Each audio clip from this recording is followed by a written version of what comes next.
Hello, in this video I'm gonna show you how you can set the custom notification sound on Motorola Moto G04 and G04s.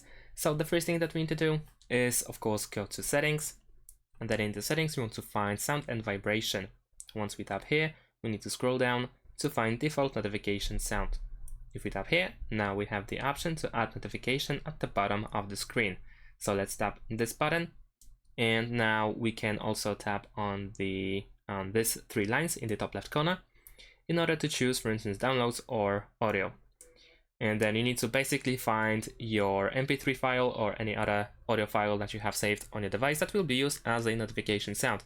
So I have prepared myself, and I have this sound over here. I know this is the one that I want to use, so I can tap on it, and then it will be added. I also added it before, so I know that it's this one, so I can choose it, and then press OK. And now I have custom notification sound. Thanks for watching, leave a like and subscribe to my channel, and see you in my next videos. Bye!